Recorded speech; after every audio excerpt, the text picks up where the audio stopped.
हम लोकसभा का चुनाव में प्रत्याशी उतारेंगे। अगर जदयू टिकट नहीं देगी तो उसके लिए आम जनता पार्टी तैयार है। हम लोग अपने हाथ को मान रहे हैं कि हम जो करना है अति पिछड़ों के लिए वो हम लोग को करना होगा। पनोरमा ग्रुप, जो सोचता है वो करता है।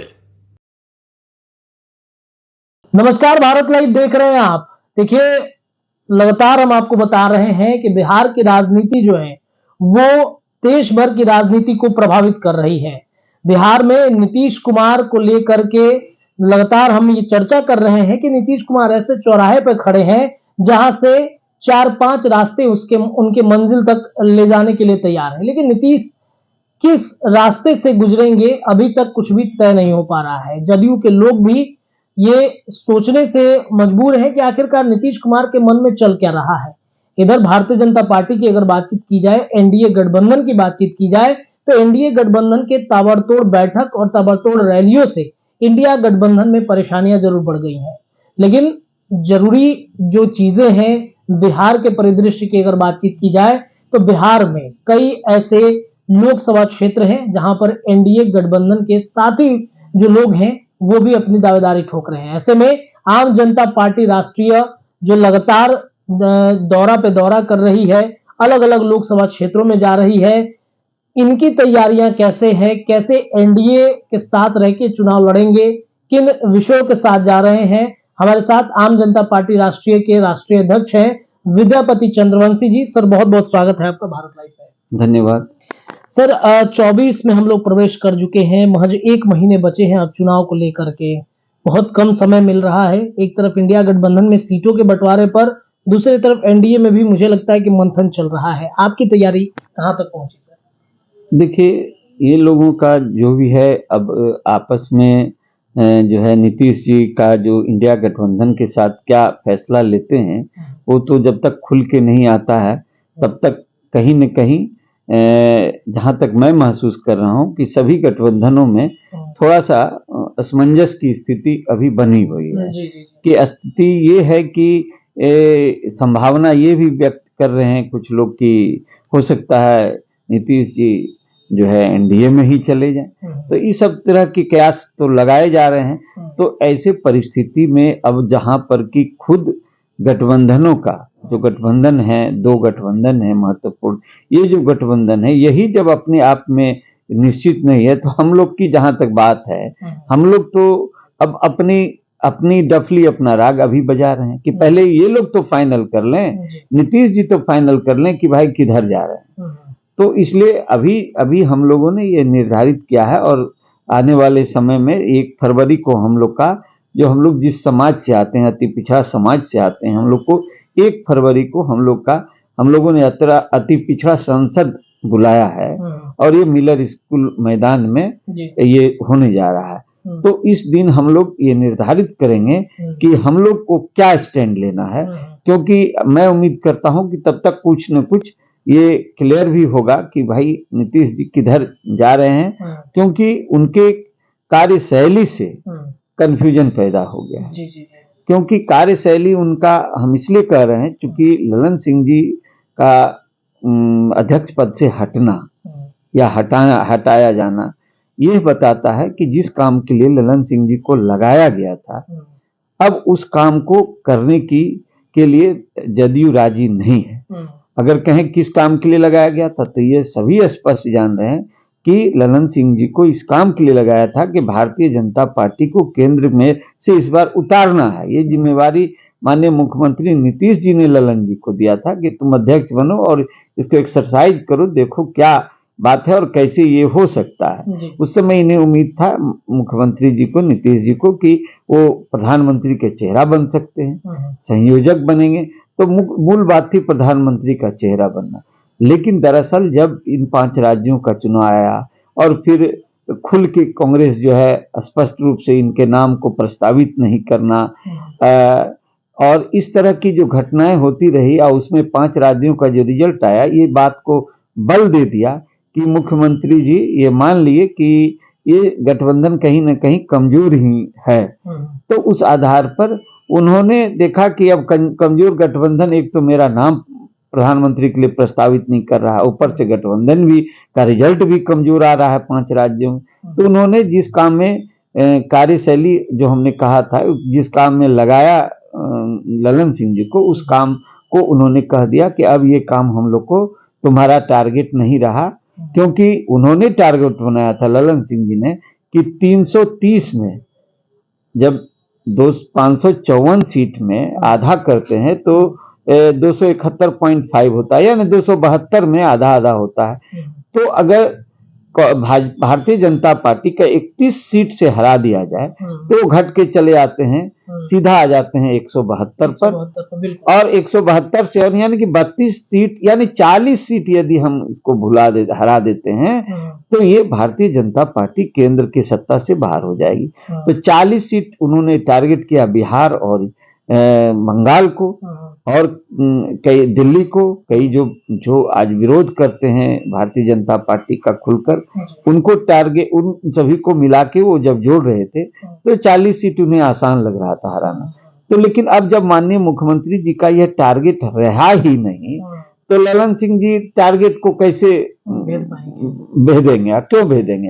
ये तो उन्होंने टास्क दिया था। तो इसलिए मेरा कहना है कि यह टारगेट जो था वापस जब ले लिया गया तो ये असमंजस की स्थिति इसलिए आज बनी है कि मुख्यमंत्री जी किधर जाएंगे, नहीं जाएंगे, क्योंकि उन्होंने टारगेट से अपने सिपाही को वापस ले लिया। जी सर, एक सवाल है कि अति पिछड़ों को लेकर के हमने देखा जदयू के अंदर ही घमासान मचा हुआ है। अगर बात सीतामढ़ी सीट की करें या फिर बात अन्य जगहों की सीटों की करें, तो जैसा आप भी लगातार हम देखते हैं कि आप रैली करते हैं, दौरा पे जा रहे हैं, आप चाहते हैं कि बिहार में अति पिछड़ा भी जाए, अपने समाज के लोगों की बात को उठाए संसद भवन में नरेंद्र मोदी के सामने। ऐसे में बड़ा चैलेंजिंग हो जाता है कि अति पिछड़ा को कैसे मौका मिल पाएगा। तो क्या भारतीय जनता पार्टी इस स्थिति में है कि आप लोगों को मौका दे? क्योंकि हमने जातिगत जनगणना की रिपोर्ट के बाद 3 राज्यों के चुनाव के परिणाम देखे हैं, तो आप लगातार समर्थन भी उनका करते हैं, तो कैसे बात बन पाएगी? देखिए, ऐसा है कि आज पीछे का आंकड़ा आप देख लीजिए, और पीछे का आंकड़ा आपको यह बताएगा कि अति पिछड़ा समाज से सिर्फ वोट लिया जा रहा है, चाहे लोकसभा का चुनाव हो या विधानसभा का चुनाव हो। कहते हैं भारतीय जनता पार्टी का खुलकर, उनको टारगेट उन सभी को मिला के वो जब जोड़ रहे थे तो 40 सीट उन्हें आसान लग रहा था हराना। तो लेकिन अब जब माननीय मुख्यमंत्री जी का यह टारगेट रहा ही नहीं तो ललन सिंह जी टारगेट को कैसे भेदेंगे, क्यों भेदेंगे? ये तो उन्होंने टास्क दिया था। तो इसलिए मेरा कहना है कि यह टारगेट जो था वापस जब ले लिया गया तो ये असमंजस की स्थिति इसलिए आज बनी है कि मुख्यमंत्री जी किधर जाएंगे, नहीं जाएंगे, क्योंकि उन्होंने टारगेट से अपने सिपाही को वापस ले लिया। जी सर, एक सवाल है कि अति पिछड़ों को लेकर के हमने देखा जदयू के अंदर ही घमासान मचा हुआ है। अगर बात सीतामढ़ी सीट की करें या फिर बात अन्य जगहों की सीटों की करें, तो जैसा आप भी लगातार हम देखते हैं कि आप रैली करते हैं, दौरा पे जा रहे हैं, आप चाहते हैं कि बिहार में अति पिछड़ा भी जाए, अपने समाज के लोगों की बात को उठाए संसद भवन में नरेंद्र मोदी के सामने। ऐसे में बड़ा चैलेंजिंग हो जाता है कि अति पिछड़ा को कैसे मौका मिल पाएगा। तो क्या भारतीय जनता पार्टी इस स्थिति में है कि आप लोगों को मौका दे? क्योंकि हमने जातिगत जनगणना की रिपोर्ट के बाद 3 राज्यों के चुनाव के परिणाम देखे हैं, तो आप लगातार समर्थन भी उनका करते हैं, तो कैसे बात बन पाएगी? देखिए, ऐसा है कि आज पीछे का आंकड़ा आप देख लीजिए, और पीछे का आंकड़ा आपको यह बताएगा कि अति पिछड़ा समाज से सिर्फ वोट लिया जा रहा है, चाहे लोकसभा का चुनाव हो या विधानसभा का चुनाव हो, चाहे एनडीए हो, चाहे यूपीए हो, चाहे जो भी गठबंधन हो। उन्होंने सब दिन अति पिछड़ा जो एक वर्ग है, इस वर्ग का जो है वोट लिया है, लेकिन उन्हें हिस्सेदारी जो वाजिब मिलनी चाहिए, चाहे मंत्री परिषद में हो चाहे कहीं भी हो, नहीं दिया जा रहा है। तो अब तो बातें खुल करके सरकारी आंकड़ा आ गया है 36% का। तो अब तो ये आवाज उठी है, और हम लोग जो संघर्ष कर रहे हैं इसी बात के लिए कर रहे हैं कि बिहार में कम से कम 79 सीट विधानसभा में अति पिछड़ों का उस पर अधिकार है। 79 सीट का अधिकार अति पिछड़ा का उस पर बनता है। तो कहाँ 79 सीट जो है कोई भी दल दे रहा है लड़ने के लिए? तो इसी की तैयारी हम लोग कर रहे हैं कि जब अपना हाथ जगन्नाथ, हम लोग अपने हाथ को मान रहे हैं कि हम जो करना है अति पिछड़ों के लिए वो हम लोग को करना होगा। इसलिए आम जनता पार्टी राष्ट्रीय लगातार इस विषय पर काम कर रही है। और जहां तक जदयू में घमासान की बात आपने कहा, तो ये घमासान नहीं है, ये आंकड़ा आने के बाद तो अब अति पिछड़ा समाज के लोग को आप टिकट नहीं दीजिएगा तो घमासान करेंगे। इसलिए ये सब होना ही है, और ये इसलिए होना है कि उनके पास एक विकल्प भी है। अगर जदयू टिकट नहीं देगी तो उसके लिए आम जनता पार्टी तैयार है। मतलब ये माना जाए कि अगर जदयू से उधर से टिकट नहीं मिलता तो आम जनता पार्टी उनको बुला सकती है, अपने बुला सकती है। अच्छे अच्छे लोग आएंगे आम जनता पार्टी में। ये सर बहुत बड़ी बात आपने कर दी। मतलब जदयू में टूट कराने की आपने पूरी सोच नहीं, हमने कह दिया कि जहां टिकट नहीं मिलेगा तो आम जनता पार्टी अति पिछड़ा को टिकट देने के लिए तैयार है। इसलिए वहां पर दबाव भी बन रहा है कि अगर नहीं दीजिएगा तो हम आम जनता पार्टी में चले जाएंगे। जदयू के लोग आपके संपर्क में हैं क्या? निश्चित संपर्क में है। इसलिए मैं यूं ही नहीं कह रहा हूं, इसलिए मैं आपसे कह दूं कि ये सब घमासान होना स्वाभाविक है। और किसी भी वर्ग को, किसी अति पिछड़ा वर्ग को आप कितना दिन दबाइएगा? अरे अति पिछड़ा को तो ऐसे जब से मैंने अंग्रेज के समय से ही दबाया जा रहा है, और आप भी दबा रहे हैं, तो दबाइएगा कितना दिन? इसलिए हम लोगों ने पूरी तैयारी कर लिया और हम लोगों ने निर्णय भी ले लिया है कि यदि गठबंधन नहीं होगा तो हम 40 सीट पर हम लोकसभा का चुनाव में प्रत्याशी उतारेंगे। और ये सिर्फ मैं बोल नहीं रहा हूँ, ये आप देखिएगा आने वाले समय में, यदि अच्छा सम्मानजनक सीट हमें नहीं मिलेगा किसी भी गठबंधन में, तो निश्चित हम लोग 40 सीट पर चुनाव, और जीतेंगे नहीं तो हरा तो जरूर देंगे किसी न किसी। मतलब बड़ा डैमेज आप कर सकते हैं। निश्चित, कैसे नहीं, 36% सरकारी आंकड़ा कह रहा है कि अति पिछड़ों का वोट बैंक है, तो कैसे नहीं डैमेज करेंगे? निश्चित डैमेज करेंगे। चलिए, तो विद्यापति चंद्रवंशी ने ऐलान कर दिया है कि 2024 के चुनाव में 40 लोकसभा सीट पर बड़ी जो तैयारी है वो कर ली गई है। और अति पिछड़ा जो जाति आधारित जनगणना की रिपोर्ट के बाद 36% आया है, इस रिपोर्ट के बाद एक बड़ी रणनीति अति पिछड़ों में बन रही है। और एक बड़ा सवाल इन्होंने ये भी कह दिया कि जदयू में अगर उन्हें तवज्जो नहीं मिल रहा है तो आम जनता पार्टी राष्ट्रीय के दरवाजे जदयू के उन नेताओं के लिए खुले रहेंगे।